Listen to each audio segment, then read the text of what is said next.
Jai Hind and welcome to Team MD The Futurists, and today's update is on the technology.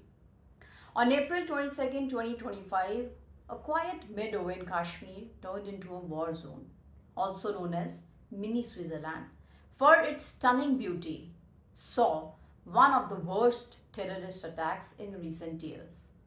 At 1:15 p.m., gunfire echoed through the valley as 4 to 5 heavily armed terrorists opened fire on innocent tourists.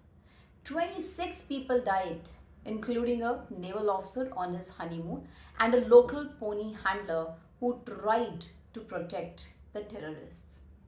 But this was not an ordinary attack, guys. The attackers were not just hiding in the woods, they were hiding behind the technology. The kind of high tech gear used by the modern militaries, and shockingly, much of it's believed to be a China made. Who were these attackers?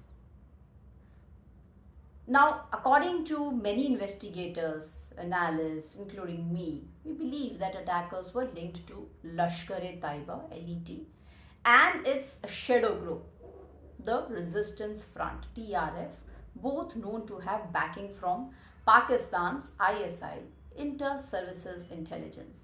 Now, TRF initially claimed responsibility, then strangely retracted their statement, a classic move when things go too far or too public. Now, while the Indian Army launched a massive manhunt, the terrorists seemed to vanish into the forests of South Kashmir. Why haven't they been caught? The answer might lie in the devices they were carrying. We keep talking about dense forest, but let's also understand the power of this technology, the tech from the battlefield to the forests. This was not just an AK-47 attack. The terrorists were also using next generation Chinese electronics, making it extremely hard for Indian forces to track them. Now here's what their tech toolkit was involved with. Ultraset devices. These are the encrypted military grade communication tools customized in China and used by Pakistan's army. They combine features of phones and radios, but here's the twist. They don't need SIM cards. They hop frequencies constantly to avoid being tracked. Messages are fully encrypted, so even if you intercept, they can't be read. Hawaii satellite phones, KD phones. Now, these were banned in India after the 2020 Galwan Valley clash with China.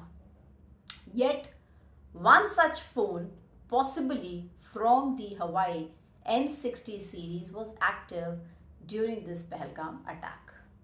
Now, these phones use Baidu, China's version of GPS. They don't rely on Indian networks at all, and they work in thick, deep forests also. So they are extremely hard to detect or to jam. Third, Chinese encrypted messaging apps. Now these apps go beyond WhatsApp or even Telegram. They use quantum resistant algorithms. They hide messages using technology like hiding code in a photo. So some send data in split seconds, so even if someone's watching, they miss it. So all of this allows the terrorists to communicate in real time, avoid surveillance, and stay hidden without help. This is a serious shift from older tactics where local support was certainly vital seen, and I will never deny that local support was not there. I have always stand firm with this. Now, what is India's hunt and China shadow? The NIA, the National Investigation Agency, has questioned over 1,500 people and identified 15 local helpers. Still, the attackers are at large. And why? because standard Indian surveillance tools are getting outdated against these new devices. And all those people who are into technology, who are in quantum, who are working with blockchain, we are working on blockchain, we are working on industry 4.0. China supplies 82% of Pakistan's weapons. China is building bunkers, drone stations, and encrypted towers for Pakistan along the LOC. And Chinese firms, they have a history of exporting encrypted tech to places where it should not be. This is all we know about China's interference. This raises a tough question. Is China indirectly fueling terrorism in India? What is India's response? All out action. India is certainly not holding it back. When you talk about military, massive combing operations are using drones and electronic warfare tools, but the progress is slow. There have been diplomatic interferences as well, suspension of the Indus Water Treaty, ban on Pakistani YouTube channels, and a downgrade in the ties is also seen and executed. When we talk about international, the US, Russia, and UN condemned the attack. China, however, stood by Pakistan, calling for a fair probe, a move that certainly raised eyebrows. Now, why this changes everything? Kashmir had been witnessing a revival with 3.5 million tourists in 2024. The attack shattered that calm, that economic growth. But beyond the tragedy is a tech wake up call. Terrorists are now using encrypted phones that can't be traced, apps stronger than the government firewalls, navigation systems India cannot jam. In short, they are self sufficient, invisible, and deadly. One terrorist can do anything. What is the bigger picture? This is not just a Kashmir story, guys.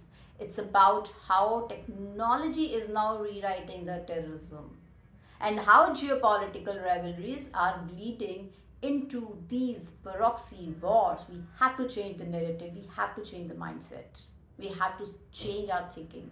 China and Pakistan may not be holding the guns, but the tools they are providing or even failing to control are enabling the violence. The Pahalgam attack shows a terrifying evolution where the ideology meets innovation. This is Industry 4.0, this is Terrorism 4.0. And it leaves the haunting question. If terrorists can now outsmart the entire nation's defense system using imported tech, what comes next? I hope you find this video informative. Do let us know what do you think about this in our comment section. Do share our channel and do like and subscribe to our channel. Jai Hind and Jai Bharat.